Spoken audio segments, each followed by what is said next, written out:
I'm Keira, and this is my presentation on the reactivity-informed design, synthesis, and targeted delivery of andrographolide and its analogs, which are NF-kappa B modulators for cancer treatment and degenerative disease. Essentially, throughout all of time, human civilization has been deeply interested in using natural products such as plants for a medicinal purpose. With the advent of chemical synthesis, these efforts have started to focus on the specific compounds that have been shown to exert a strong biological activity for the treatment of human disease. One such compound is andrographolide, which is the compound that I have spent the entirety of my time essentially at Ed's group working on. Andrographolide is a labdane diterpenoid natural product extracted from the plant Andrographis paniculata, which is found in regions of South India and Sri Lanka. It has traditionally been used in Ayurvedic medicine, but has been recently identified to possess strong biological activity against NF-kappa B.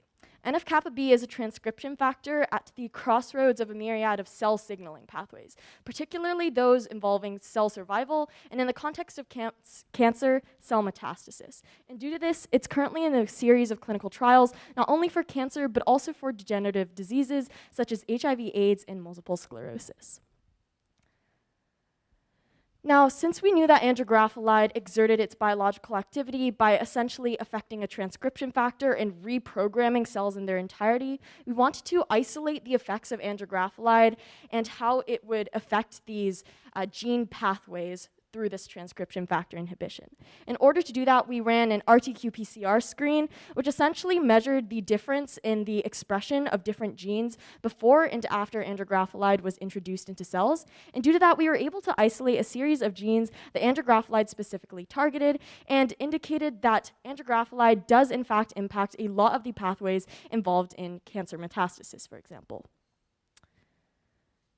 However, since we know that andrographolide is already a very potent inhibitor of NF-kappa B and exerts very strong biological activity, this begs the question of why we ought to do synthesis on this compound at all. And the thing is that Newman and Craig reported in a 2020 article that while natural products themselves, so essentially these compounds we pulled out of nature, compose 3.8% of the drugs that are currently in the clinic, 5 times that amount, around 19% of drugs in clinic are natural product derivatives, meaning that we took these drugs and edited them in order to make them more potent for the purpose of targeting human disease. And this makes sense because while natural products are not designed to cure human disease, synthetic chemists can work on them and edit them in order to design them to target diseases. So when we were looking at andrographolide, we had to figure out which regions we wanted to target to synthetically modify them in order to make them better NF-kappa B inhibitors. And there are essentially 2 main regions of the pharmacophore model of andrographolide that are known to alter its biological activity. The first is a C-ring butanolide up top, which is known to drive its reactivity and biological activity. And the second is this AB ring transdeclin system, which is known to alter binding and bioavailability of the compound. Since it has been reported that the C-ring butanolide is majorly responsible for driving the reactivity of andrographolide, we decided to start focusing our synthetic efforts on that region of andrographolide. So based on that, we synthesized a series of andrographolide analogs. First, we treated andrographolide with 2,2-dimethoxypropane, PPTS, and acetone in order to create the andrographolide acetonide. Then we treated that with acetic anhydride in neat conditions to synthesize the andrographolide acetate.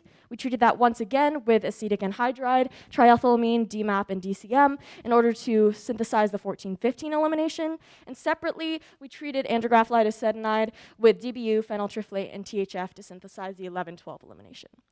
Now, since we already have these series of analogs, we wanted to be able to test how good they were at improving the efficacy of andrographolide as a whole.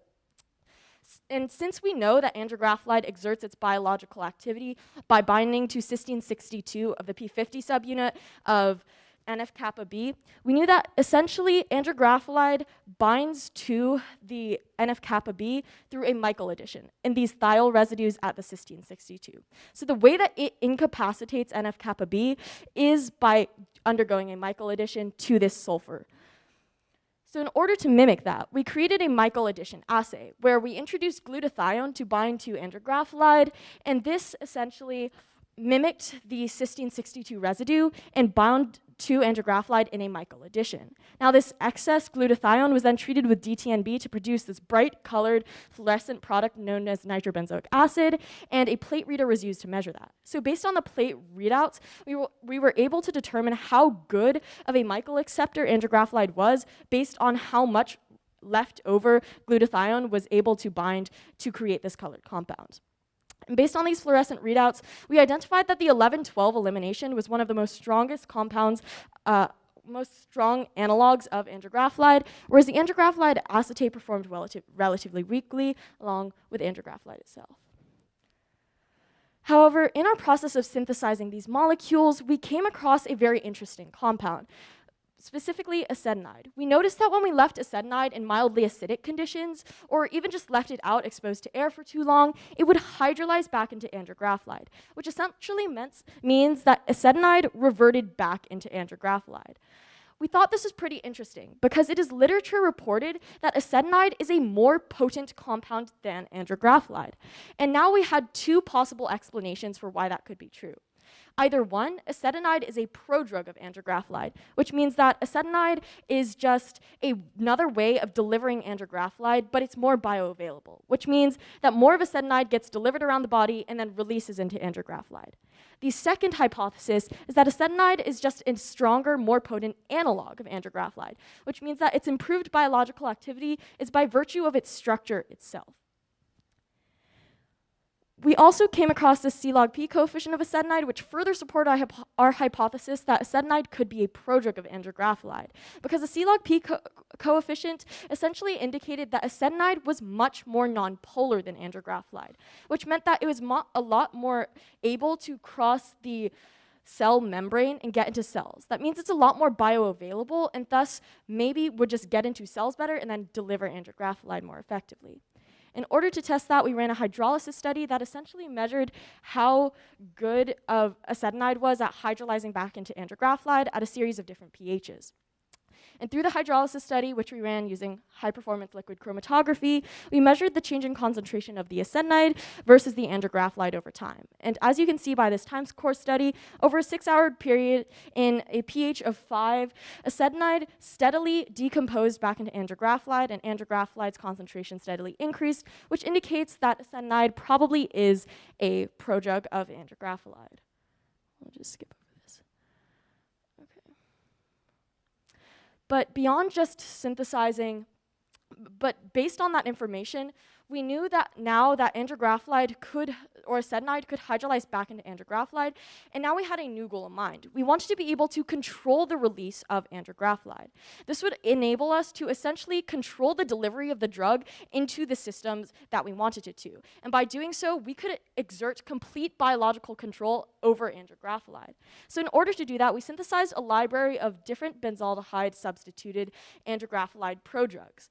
By changing the substitution on the benzaldehyde that we then conjugated to andrographolide, we were effectively able to control the rate of hydrolysis because we hypothesized that the different electron donating properties of these different substitutions would affect the rate at which the compound hydrolyzes in acidic conditions. And based on that, we would be able to completely and quantitatively control the rate of hydrolysis of these drugs and thus control their biological activity. And so we're currently running more HPLC in order to analyze those in the status quo. Okay. Beyond that, we also aim to synthesize a series of close-in analogs of andrographolide, focusing on the two other regions of andrographolide that we haven't yet explored. Mainly, we're substituting off the olefin, which is like this region of andrographolide. And we also wanted to substitute the diol system at the bottom in order to be able to completely determine which parts of andrographolide can affect its biological activity. So we're working on a series of reactions to do those. For example, this is the Simmons-Smith, where we're installing a cyclopropane. Up here, we're silating the compound to tie up one of the diols. And these are just the entirety of our reactions of other compounds that we're working to test our biological activity on. And finally, we're working on biological applications and computational rationalization of all of our compounds. We're currently sending a lot of our compounds into both human leukemia cells and human colon cancer cells, as well as animal models, in order to be able to test their ability to work in vivo. And then we're also looking at computational rationalization for essentially how strong the binding affinity would be when computed with docking models in order to determine how strong these binding affinities are and whether we can use that to justify what we've seen with our reactions so far. And yeah, that's pretty much it. These are our lovely group members. Thank you.